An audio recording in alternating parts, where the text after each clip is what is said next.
The auction hall on Station Cathara 9 smelled like old metal and alien sweat, and Marcus Vell sat in the cheapest seat at the very back, where nobody would notice him.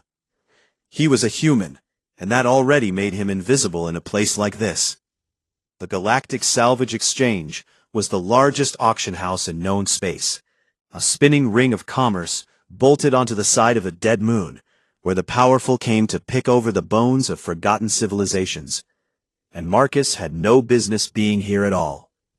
He was 34 years old, born on Earth in a town called Abilene that most humans had never heard of, let alone aliens. And he ran a one-man ship repair operation out of a rented docking bay on Callaway Station 3 systems away. And he was broke in the kind of way that made his stomach hurt when he thought about it too hard. But he was here because of a rumor. 3 rows ahead of him sat delegates from the Corvathi Combine, their massive gray frames wrapped in corporate armor that cost more than everything Marcus had ever owned combined. And beside them were representatives from the Nalori Trade Consortium and the Hasari Engineering Guild, and a dozen other alien factions whose names Marcus could barely pronounce. They were here for the same reason he was. Lot 7743.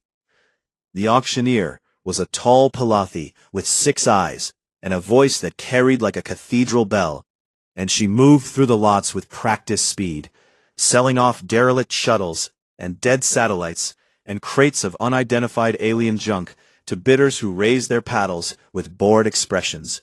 Marcus waited, his knee bouncing under his seat, his hands clenched on his thighs. When the main display screen flickered and showed the image of Lot 7743, the entire hall went quiet in a way that Marcus felt in his chest. It was a Vathari Dominion cruiser. The image showed a ship that was broken and dark and drifting, its hull breached in 7 places, its once beautiful crystalline surfaces cracked and dead, but even in ruin, it was the most magnificent thing Marcus had ever seen. The Vathari had been an elder species, one of the oldest in the galaxy, and they had built ships that were not merely machines, but living things. Vessels grown from organic crystalline lattices that could heal and adapt and think. And their technology was so far beyond anything else in the galaxy that even now, a full century after the Vathari had mysteriously vanished, no species had ever successfully figured out how their ships worked. This particular cruiser had been designated Shalvrethis, and it had been found drifting in an asteroid belt 60 years ago, and had been sitting in a salvage yard ever since. And in all that time, every scientist and engineer from every species who had examined it had reached the same conclusion. It was dead, and it was impossible to fix. But the raw materials alone were worth a fortune. That was why the big players were here, and the bidding started high and climbed fast as the Corvathi Combine and a second Corvathi Mining Corporation fought over who would get to cut the beautiful dead ship into pieces and sell the crystal for profit. Marcus watched the numbers climb on the display and felt sick. The bidding hit 14 million galactic credits, and the first Corvathi Corporation raised their paddle. Then the second corporation raised theirs, and then something happened that nobody expected. A legal dispute. The 2 Corvathi corporations had an existing contract conflict that apparently made it illegal for either of them to outbid the other on salvage claims in this sector. A Corvathi lawyer stood up and started shouting, and the other corporation's lawyers stood up and started shouting back, and the auctioneer called for order. And in the chaos, both corporations formally withdrew their bids, pending resolution of the dispute. Buzzed with confusion. The auctioneer asked if there were any other bidders. Silence. Every other faction in the room had already done the math and decided the ship was not worth the price without the crystal harvesting infrastructure that only the Corvathi possessed. Marcus raised his hand. The auctioneer's 6 eyes all focused on him at once. "Bidder in the back," she said, her voice careful and curious. "State your offer." Marcus stood up on legs that did not feel entirely solid, and said the number that represented every single credit he had in the universe. His entire life savings, the money he had been putting away since he was 19 years old, working double shifts in the engine rooms of freight haulers. 212,000 credits, he said. The silence that followed was so complete that Marcus could hear the station's ventilation system humming 3 floors above. Then, the laughter started. It began with a buzzed snort from one of the Korvathi delegates, and spread like a wave across the hall. Deep alien laughter and high chittering laughter, and the wet gurgling sound that passed for amusement among the Hasari. And Marcus stood there and took it, because he had expected this, and because he had learned a long time ago that being laughed at was not the worst thing that could happen to a person. The auctioneer waited for the noise to die down, and then asked if there were any other bids, and there were not, because nobody else wanted to spend even a fraction of their money on a dead ship they could not harvest. And so the gavel came down, and lot 7743 belonged to Marcus Vell. A Korvathi delegate, a massive gray-skinned male with corporate insignia etched into his tusks, leaned over as Marcus walked past, and said in a voice loud enough for everyone to hear, "You have bought yourself the galaxy's most expensive coffin, mammal." Marcus did not respond. Towed to his docking bay on Callaway Station, and it took 3 days and most of his remaining pocket money to pay for the tow. And when the great dark shape of the Vathari cruiser finally settled into his bay, it filled the entire space and then some, its broken wings extending past the bay doors, so that the station authorities sent him an angry message about obstruction fees. He stood alone in the bay and looked up at it. It was enormous and broken and dark, and everyone in the galaxy said it was dead and worthless and impossible. Marcus put on his pressure suit and cycled through the nearest hull breach and stepped inside.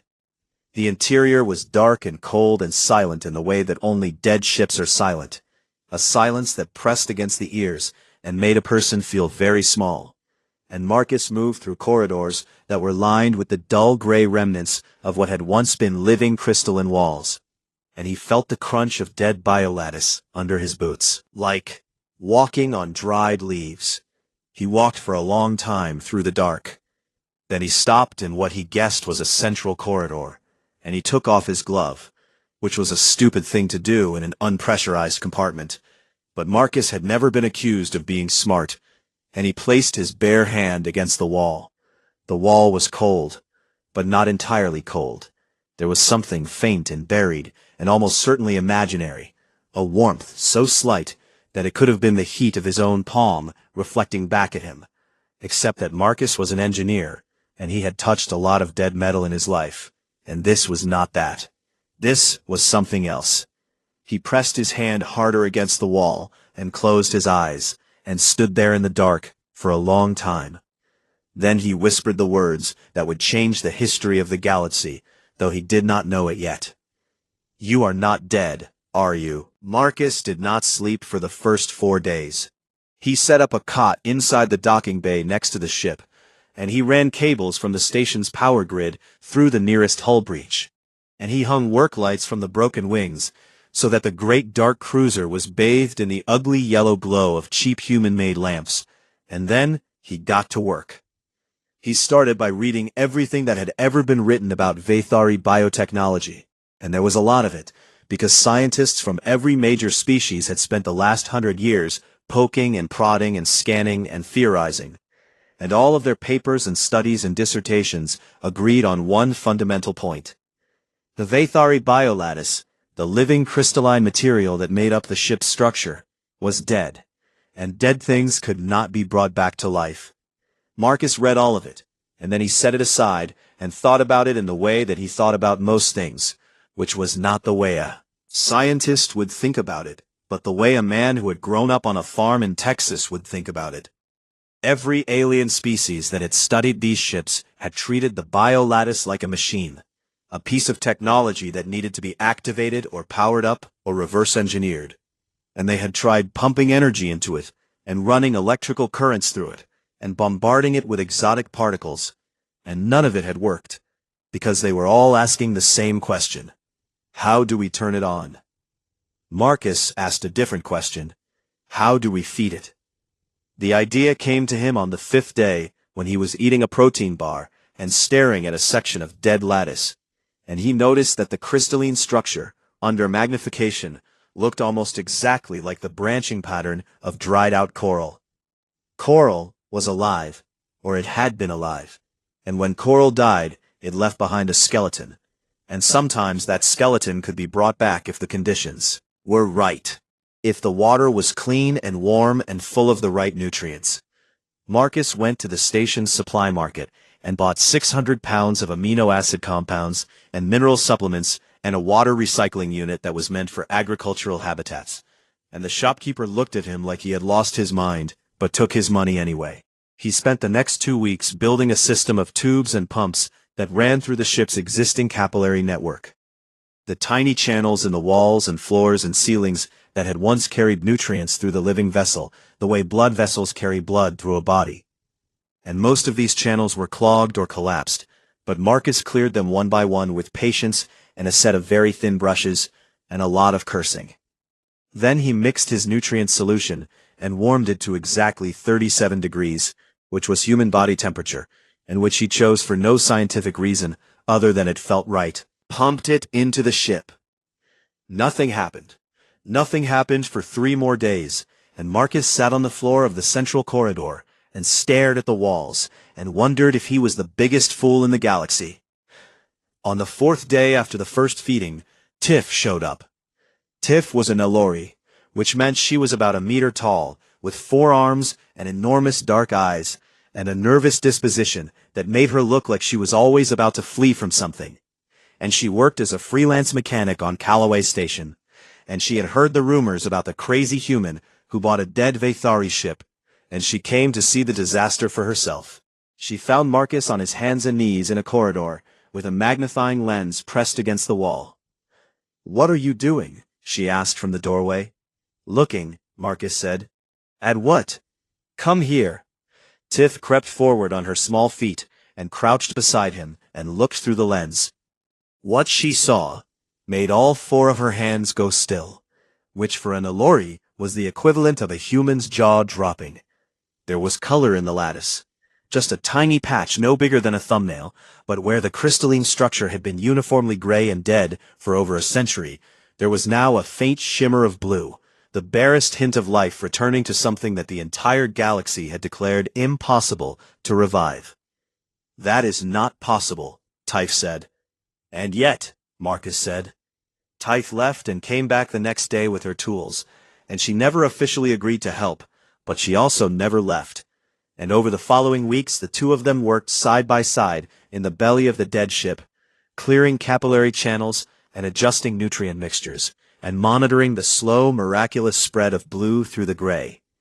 The patches of living lattice grew like moss on stone, creeping outward from the places where the nutrient flow was strongest. Grew the ship began to change in small ways that made Marcus's heart beat fast. Walls that had been cold became warm. Hairline cracks in the crystalline hull began to fill themselves in, the living lattice growing new material to seal wounds that had been open for 100 years. The air inside the ship, which had been stale and dead, began to carry a faint scent that Marcus could not identify, but that made him think of rain on warm Earth. Word got out, because word always gets out on a space station. And 3 weeks after Typh started helping, a Korvathi corporate spy docked at Callaway and came to Marcus's bay with an offer of 10 million credits for the ship, which was nearly 50 times what Marcus had paid. Marcus said no. The spy, a sleek Korvathi female in expensive corporate dress, studied him with eyes that held no warmth, and said, "You do not say no to the Korvathi Combine, human." Marcus said, "I just did." Went back to work, but Typh was shaking for the rest of the day because she understood what the Korvathi were, and what they did to people who refused them. And Marcus understood it too, but he had made a promise to this ship, even if the ship could not hear it, and he was not going to break it. The real breakthrough came 6 weeks later. Marcus had been mapping the ship's internal structure, and he had found a chamber at the very center of the vessel, a room shaped like the inside of a rib cage, and in the middle of this room was an object that he could only describe as a heart. It was a crystal the size of a large dog, multifaceted and dark, and connected to the ship's lattice by 1,000 thin filaments. And every scan Marcus ran told him it was completely inert. But the scans also showed that the crystal had an internal structure of extraordinary complexity, layers within layers within layers, and Marcus realized that this was not a power source in the way that aliens understood power sources. Not a reactor, or a battery, or a fuel cell. It was an instrument. It was meant to vibrate. Marcus had served in the Earth Navy for 8 years before he became a salvage operator, and one of his postings had been on a submarine, a real old-fashioned water submarine used for deep-sea mining on Europa. And on that submarine, he had operated sonar equipment that worked by sending sound waves through water and listening to what came back.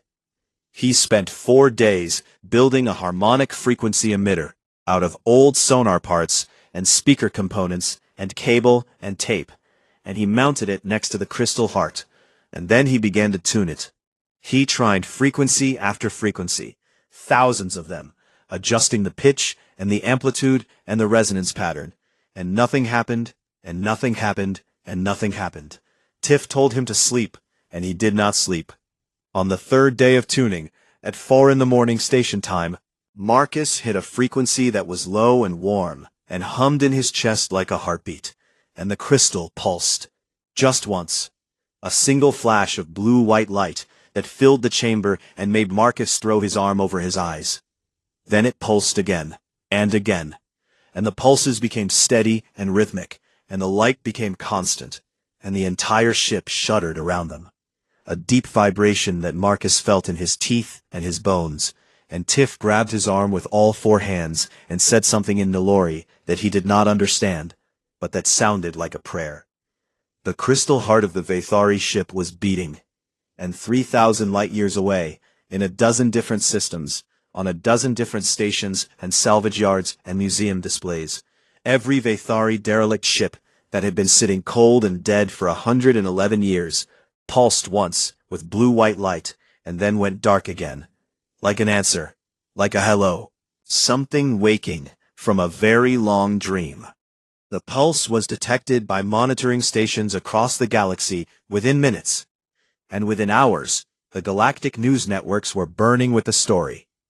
And within days, Marcus Vell's name was known on 1,000 worlds, though not in the way he would have chosen. The headlines called him reckless and dangerous and foolish and human. And that last word was used the way it always was when aliens talked about the youngest spacefaring species in the galaxy, as a synonym for stupid. The Galactic Council convened an emergency session and issued a formal demand that Marcus surrender the Vathari vessel immediately for what they called study and containment, which Marcus understood to mean they would take it apart and lock the pieces in separate vaults and spend another century writing papers about why it could not be done, while the ship died a second and final death. Marcus said no. He said no because 3 years ago, when he was just starting his salvage business, he had salvaged a derelict human freighter from a debris field, and the Hasari Engineering Guild had claimed it as their property under some obscure interstellar salvage law. And Marcus had lost that fight, and lost the ship, and nearly lost his business. And after that, he had spent 6 months studying galactic law, until he found a clause buried deep in the Galactic Compact. Article 7, Section 14, Subsection C, known informally as the Human Salvage Amendment, which humanity's diplomats had fought for decades to include, which stated that any vessel lawfully purchased at a licensed auction by a citizen of a recognized species was the sovereign property of that citizen and could not be seized by any governmental or corporate body without a full tribunal hearing and the unanimous consent of all compact signatories. Getting unanimous consent from 340 species was functionally impossible, and Marcus knew it, and the council knew it, and so while the politicians argued and filed motions and made speeches about the danger of uncontrolled elder species technology, Marcus went back to work. He could not replicate Vathari technology because nobody could, and he could not fully understand it because 100 years of alien science had failed to crack it. But Marcus was not a scientist, and he was not trying to understand it. He was trying to help it. And where the ship could not help itself, he would fill in the gaps with what he had. He started with the hull. The biolattice was healing, but it was healing slowly, and there were 7 major breaches where the crystalline structure was too damaged to regrow on its own.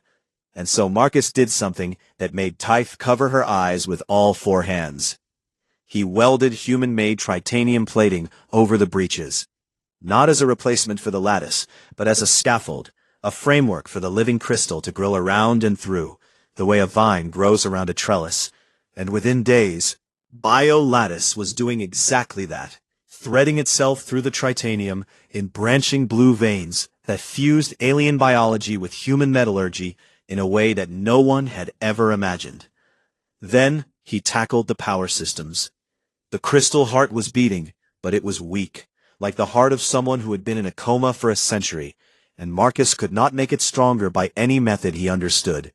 So instead, he installed a human-made fusion reactor as a backup, wiring it into the ship's systems alongside the crystal core, so that the 2 power sources worked in parallel, one ancient and alive and mysterious, and one modern and mechanical and reliable. Then came the navigation problem. The ship had its own neural network, a biological brain distributed throughout the lattice that was slowly waking up along with the rest of the vessel, but it was confused and fragmented, and spoke in impulses that no human instrument could interpret. So Marcus installed a standard human AI navigation suite, a system called Aria that he had salvaged from a scrapped Earth Navy corvette, and he connected it to the ship's biological network through a series of interface cables that he designed himself, using a combination of fiber optics and nutrient tubes. Aria and the ship's biobrain did not get along at first. The AI reported errors and anomalies and contradictions, and the biobrain sent surges of confused impulses that crashed Aria's systems twice. But Marcus kept rebooting and reconfiguring and adjusting, until gradually, over weeks, the 2 systems began to communicate, began to learn each other's language, began to merge into something that was neither fully artificial nor fully organic. The result of all this work was a ship unlike anything the galaxy had ever seen. It was beautiful and ugly at the same time, a vessel of flowing crystalline curves, marked with welded titanium patches, and studded with human-made sensor arrays and antenna clusters, asymmetrical and improvised and alive in a way that no ship had been alive in over a century. Marcus called it Lot 7743 because the auction house had given it that number, and because keeping the name felt like a reminder of where they started, and because it annoyed the people who thought he should treat the ship with more reverence. 2 new crew members arrived during this period. The first was Jin Oshiro, a human woman who had served with Marcus in the Earth Navy, and who showed up at his docking bay one morning with a duffel bag and a welding rig, and said she had seen the news, and figured he could use someone who knew how to shoot, because the Korvathi were definitely going to try to kill him. The second was Salvan. Salvan was a Vathari, not one of the vanished ancient Vathari, but one of their descendants, a member of the small diaspora population that had been off-world when the species disappeared 111 years ago. And he was a historian who had spent his entire life studying his people's lost civilization. And he had been disgraced by the academic community for insisting that the Vathari ships were not dead, but sleeping. And when he heard what Marcus had done, he traveled across 3 sectors to see it with his own eyes. Solvan was tall and thin, with skin that had a faint crystalline shimmer, and eyes that were deep violet.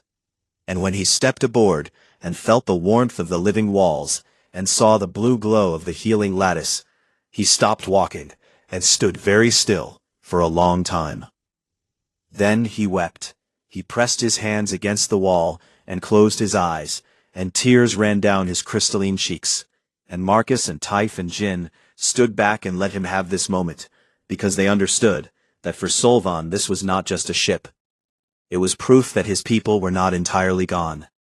When Solvan composed himself, he told Marcus that the ship's original name, Shalvrathus, translated roughly into common tongue as the patient dreamer, and that it had been a scout vessel, fast and smart, and built to adapt to unknown environments, which explained why it was responding so well to Marcus's hybrid modifications.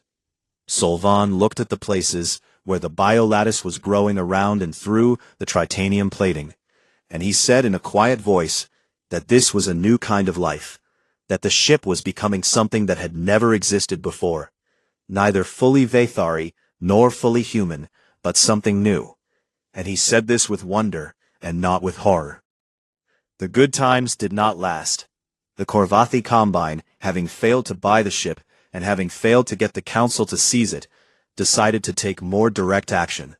And on a Tuesday morning, 3 Korvathi warships dropped out of hyperspace near Callaway Station and broadcast a message stating that they were authorized to confiscate a Vathari vessel as dangerous uncontrolled technology under Korvathi Corporate Security Statute 914. This was not legal, and everyone knew it was not legal, but the Korvathi had 3 warships, and Callaway Station had no military presence, and nobody was going to stop them. Marcus had about 10 minutes. He ran to the central chamber where the crystal heart pulsed with steady blue-white light, and he looked at the hybrid console he had built from human displays and Vathari neural interfaces, and he powered up the engines for the first time. The ship had never flown under his ownership. It had never flown in 111 years. The hybrid engines, fusion reactor, and crystal core, working together, spun up with a sound that was half mechanical roar and half musical chord. And the entire station shook, and Marcus grabbed the controls and said, "All right, let us see what you can do." Lot 7743 launched from the docking bay like a living thing released from a cage, fast and sudden and impossible. Through the bay doors and into open space, with an acceleration that should have turned Marcus into paste against the back wall, except that the biolattice absorbed the G-forces in some way that he did not understand and would figure out later. The 3 Korvathi warships tried to lock weapons. They were too slow. Lot 7743 crossed the system boundary and jumped to hyperspace before the Korvathi commander even finished giving the order to fire. And the last thing the Korvathi sensors recorded was a flash of blue-white light and a ship that should not exist vanishing into the dark between stars like it had never been there at all. They were fugitives now, and Marcus was fine with it. The Galactic Warrant called it unlawful activation of elder species technology, which sounded very official and serious, but which Marcus privately thought was a fancy way of saying that the powerful people of the galaxy were angry that a human had done something they could not, and they wanted their toy back. Lot 7743 flew through hyperspace with a smoothness that surprised everyone aboard. The hybrid engines humming in a harmony of human fusion power and Vathari crystal resonance. And Marcus sat in the pilot seat of the central chamber and watched the navigation display and tried to figure out where they were going, because the ship was taking them somewhere. The hybrid intelligence that had formed from the merger of the human AI and the Vathari biobrain was feeding coordinates into the navigation system, not in words or numbers, but in feelings, a pull like gravity that Marcus felt in his gut when he sat in the command seat, and he followed it because he had come this far by trusting the ship, and he was not going to stop now. "We are being led," Solvan said from his station, where he was studying the ship's bioneural patterns with instruments he had built himself. "The ship knows where it wants to go." "Where?" Jin asked, from the weapons console that she had cobbled together from the ship's dormant defense systems and a human targeting computer. "I do not know," Solvan said, "but it is excited, if a ship can be excited.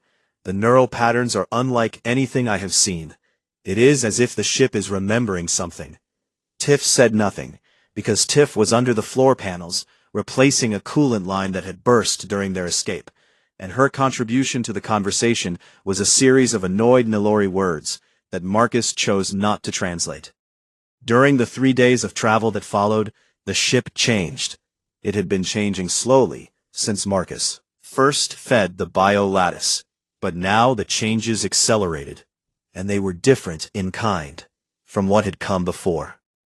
The biolattice was no longer just healing itself, It was integrating.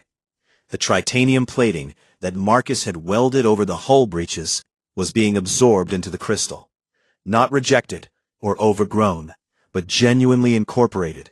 The lattice threading through the metal at a molecular level, and creating a new material that was stronger than either component alone. And the same thing was happening inside the ship, where the human-made cables and conduits and circuits were being slowly enveloped by living crystal that did not destroy them, but enhance them.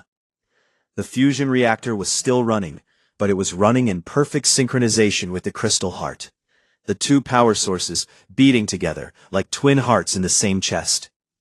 And the hybrid intelligence was becoming something more.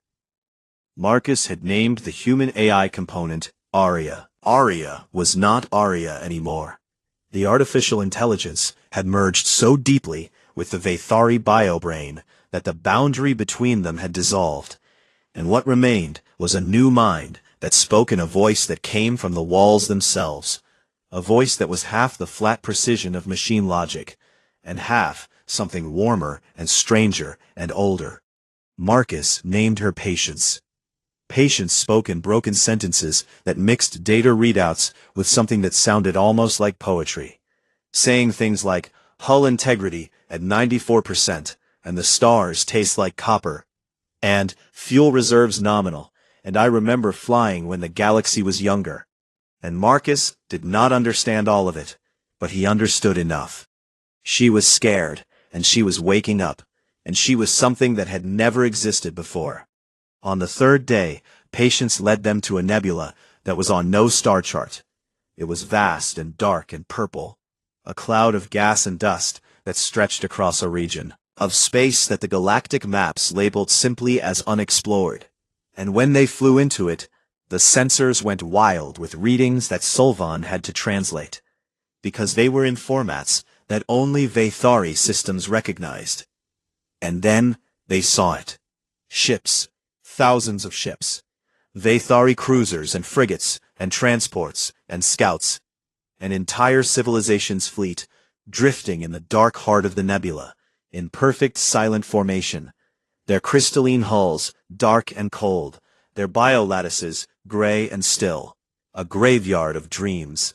Solvan made a sound that Marcus had never heard a Vathari make, a keening note that resonated in the crystal walls of their own ship, and he pressed his hands against the viewport and stared at the fleet of his ancestors with an expression of such raw grief and hope that Marcus had to look away. They are all here, Solvan whispered. The entire fleet, every ship that was unaccounted for, they came here. They gathered together at the center of the graveyard fleet was a station. It was enormous, a structure of interlocking crystal rings that dwarfed even the largest cruisers around it. And unlike the ships, it was not entirely dark. There were faint lights moving in its depths, blue-white sparks that drifted through its corridors like fireflies, and Patience said in her strange half-voice, "Home. This is home. I remember home." Marcus docked with the station, and they went inside, all four of them, walking through corridors of living crystal that glowed faintly at their approach, as if recognizing visitors for the first time in a century. And Solvan led the way, because he could read the glyphs on the walls, and the glyphs told a story. The story of the Vathari's last days. A plague had come, Solvan translated, a biological weapon that targeted organic neural tissue, possibly engineered, possibly natural, but devastating and untreatable, and it was killing the Vathari, every single one. One of them, and there was no cure and no escape. Except one. The Vathari biolattice was not merely a building material, it was a neural network of extraordinary complexity, capable of storing and running consciousness itself. And faced with extinction, the Vathari had made a choice that no other species had ever made. They uploaded themselves. Every Vathari, billions of them, had transferred their consciousness into their ship's bioneural networks, had become part of the living crystal, had entered a state that was not death and not life, but something in between, a sleep, a dream, a waiting. They had gathered their fleet in this nebula, and they had gone to sleep, and they had waited for someone to wake them. But not just anyone. The station's records were clear on this point. and Solvan's voice shook as he translated them. The Vathari had known that their technology would attract scavengers and conquerors and scientists who would try to crack open the ships like nuts to get at the treasure inside, and so they had designed the biolattice to resist any attempt to activate it by force, to remain dormant and dead-seeming in the face of any approach that treated the ships as objects to be used. The lattice would only respond to nurture, to care, to someone who approached not with the question of, how do I use this, but with the question of, how do I help this?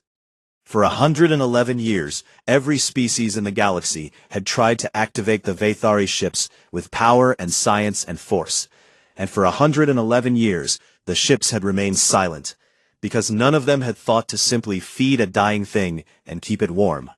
Until a human did. Solvan looked at Marcus with his deep violet eyes full of tears and said, "They were waiting for someone like you. They did not know it would be a human.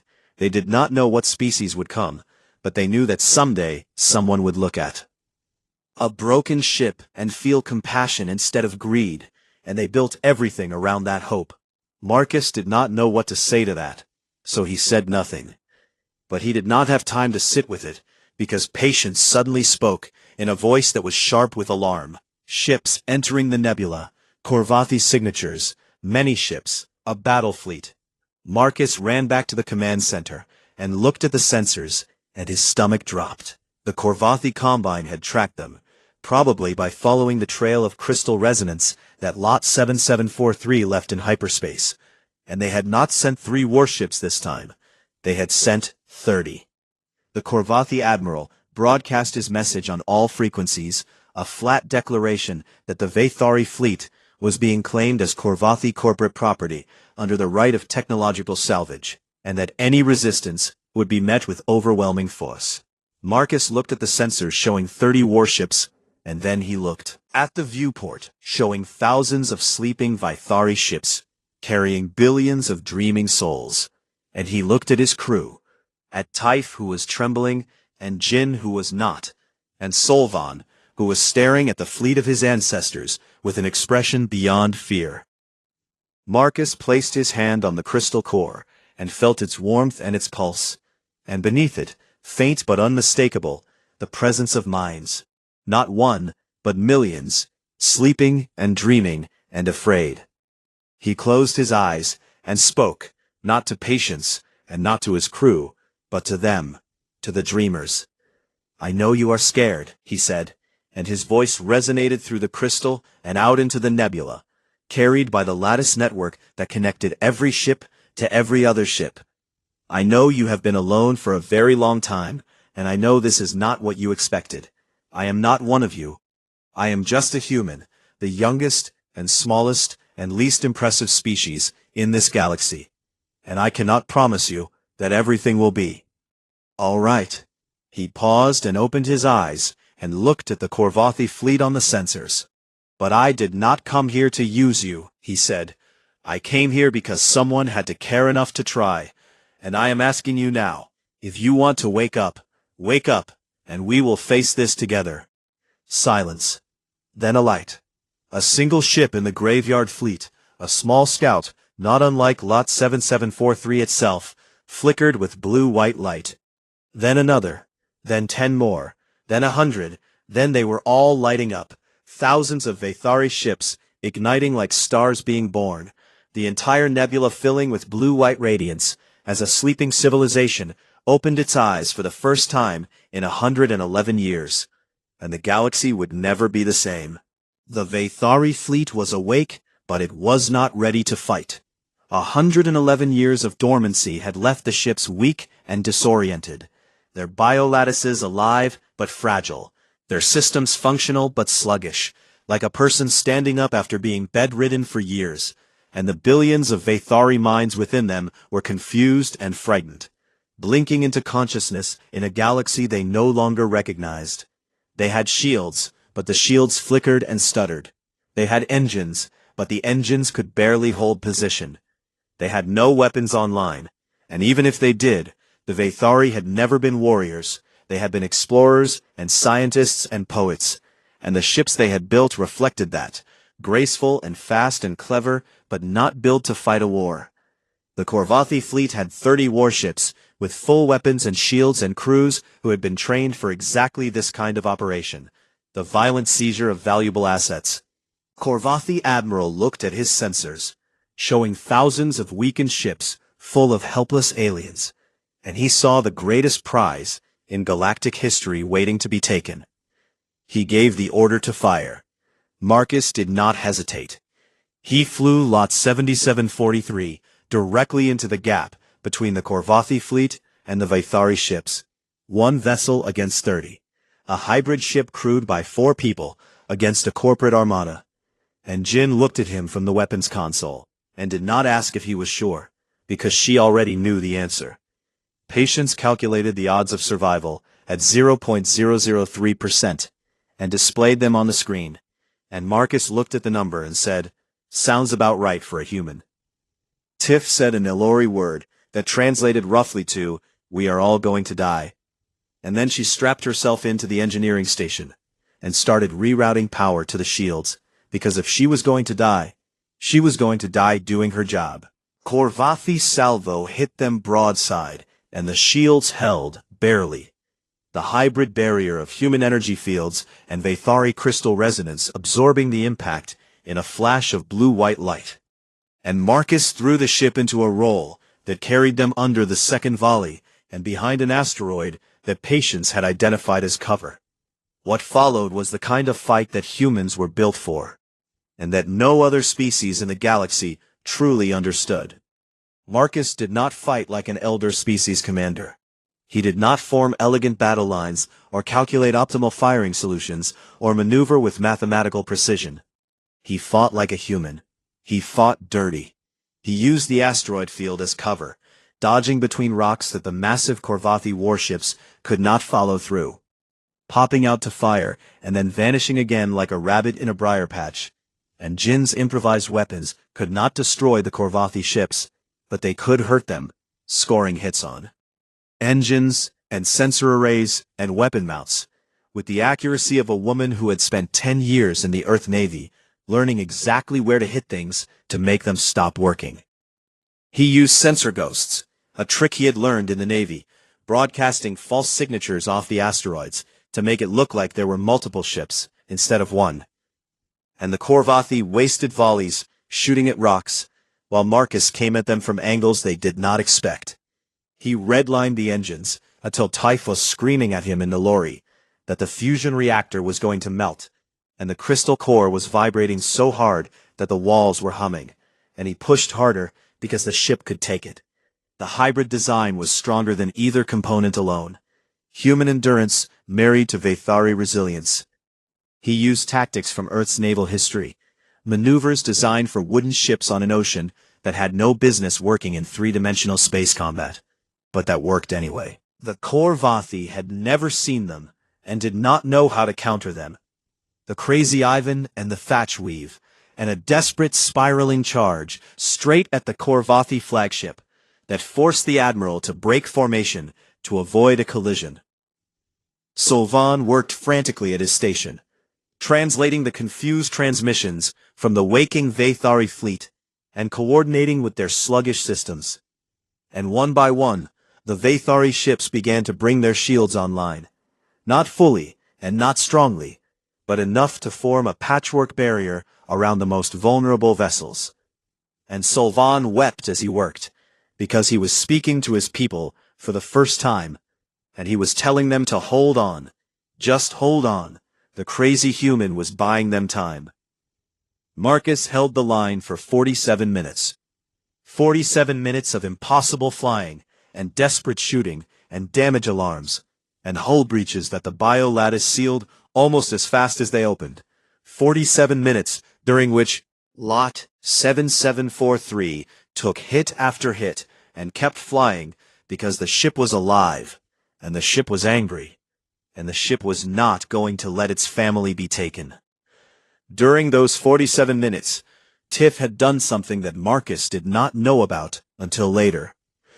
In the first seconds of the battle, while Marcus was making his insane charge toward the Korvathi fleet, Tiff had opened a communication channel and sent a message on every frequency she could reach, a message addressed to the Galactic Council and the Earth government and anyone else who was listening. And the message sent simply, "This is Callaway Station Mechanic Tiff, registration number N4412. We are in the unmarked nebula at coordinates following. The Korvathi Combine is attacking a civilian vessel and a newly discovered Vathari refugee fleet containing billions of living Vathari citizens. Send help immediately. Please, send help." The message traveled at the speed of hyperspace relay, and it reached the nearest Galactic Council peacekeeping fleet in 11 minutes, and the peacekeeping fleet mobilized in 9 minutes, and they traveled for 26 minutes, and they arrived at the nebula at minute 46 of the battle. 1 minute before Marcus's shields failed completely. 32 Galactic Council peacekeeping vessels dropped out of hyperspace in a formation that blocked the Korvathi fleet's firing lines, and the peacekeeping commander broadcast a single word on all frequencies: ceasefire. The Korvathi admiral, faced with the choice between a corporate acquisition and a war with the Galactic Council, chose survival, and his fleet powered down their weapons, and the battle was over. Marcus sat in his command seat and breathed. The ship was battered and burned and scarred, its beautiful hybrid hull pocked with blast marks, and its titanium patches glowing cherry red from absorbed weapons fire. But it was alive, and its crew was alive, and behind them the Vathari fleet glowed like a field of blue-white stars. In the hours that followed, the first fully awakened Vathari emerged, not physically, because their physical bodies were long gone, but as presences within their ships, voices that spoke through the crystal lattice with a clarity and depth that made even the Galactic Council peacekeepers fall silent. And the eldest of them, a mind that identified itself as Vathari High Curator Ashael, requested to address the galactic community. The address was broadcast on every channel in known space. Ashael spoke in a voice that resonated with the weight of centuries, and what she said was translated into every language in the galaxy simultaneously by the Crystal Lattice Network itself. She said that for 111 years her people had slept and waited and hoped. She said that during that time the great civilizations of the galaxy had found their ships and had looked upon them and had seen resources to be harvested, puzzles to be solved, weapons to be seized, technology to be exploited. She said that one species, the youngest species, the smallest and least powerful species in the galactic community, the species that every other civilization mocked and dismissed and underestimated, had looked upon a broken Vathari ship and had seen something that needed to be cared for. She said that this was why the humans succeeded where everyone else failed. Not because humans were smarter, not because they were stronger or more advanced or more clever, because they were kinder. The galaxy heard this, and the galaxy was quiet for a long time. The aftermath unfolded over the following months. The Korvathi Combine faced sanctions so severe that 3 of its subsidiary corporations collapsed entirely, and the fleet commander who ordered the attack was arrested and tried and convicted of attempted cultural genocide, a charge that had never been brought against anyone before. The Vathari began the long, slow process of re-emerging into galactic civilization, and their first official act was to establish an embassy, and they did not build it on any elder species homeworld, or on the Galactic Council station, or on any of the prestigious core worlds that lobbied desperately for the honor.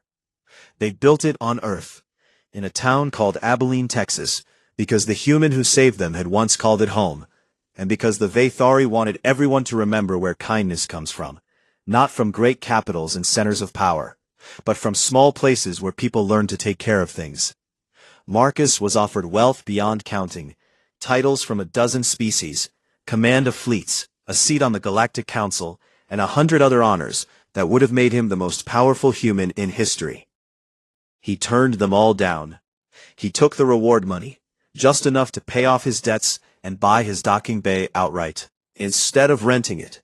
And he went back to Callaway Station, and he took down his old sign and put up a new one that read, "Vel and crew, we fix things."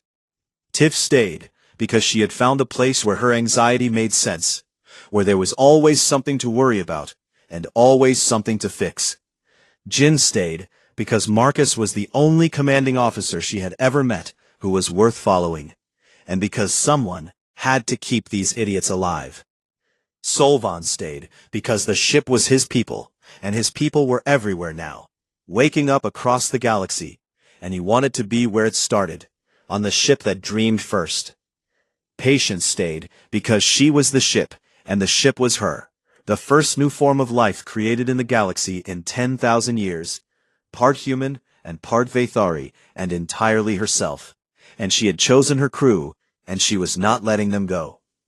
On a quiet evening, station time, Marcus sat in the pilot seat of Lot 7743, with his feet up, on the console, and a cup of coffee in his hand. And Tiff was arguing with Jin about whether a hull panel should be replaced or patched. And Solvan was sitting in the corridor, reading ancient Vathari poetry out loud, in a language that made the walls glow brighter. And Patience was humming along in a harmony that vibrated gently through the floor. The communication console chimed. Marcus looked at it. A message from a salvage broker 3 systems away. A notice about a derelict vessel of unknown origin found drifting near a gas giant. Species of manufacture unidentified. All scans inconclusive. No interested buyers. Another broken thing that the galaxy had given up on. Marcus set down his coffee and smiled and leaned forward in his seat. Let us go. The ship leaped into the dark, alive and eager, carrying its crew toward the next impossible thing. And behind them, the stars burned steady and bright, in a galaxy that was just a little bit kinder than it had been before.